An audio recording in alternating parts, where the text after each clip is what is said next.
आज आपण करणार आहोत सोलकढी। त्यासाठी बोलमध्ये 10 ते 12 कोकम घेऊया। कोकम फ्रेशच घ्या। त्यात पाव कप गरम पाणी टाकून 10 ते 15 मिनिटे बाजूला ठेवूया।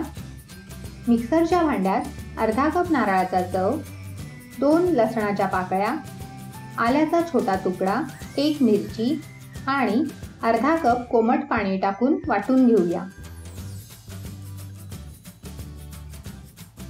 एका बोलवर सुती कापड टाकून त्यात वाटलेलं मिश्रण टाकून नारळाचं दूध गाळून घेऊया।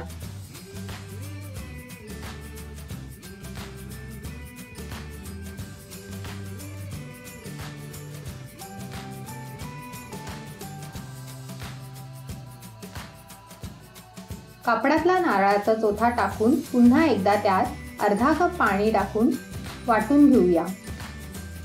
वाटलेलं मिश्रण गाळून घेऊया।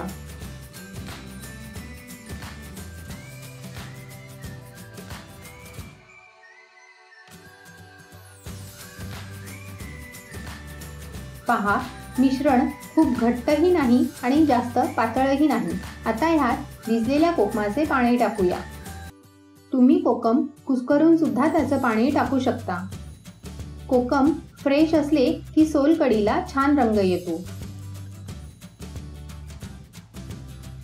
आता ह्यात पाव चमचा काळं मीठ, 1 चमचा पिठी साखर,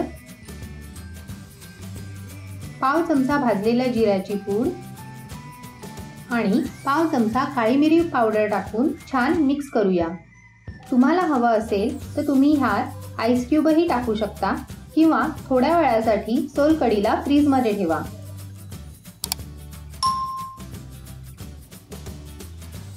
थंडगार सोलकढी रेडी आहे।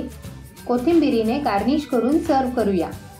तुम्हाला जर ही रेसिपी आवडली असेल तर चॅनलला सबस्क्राईब जरूर करा।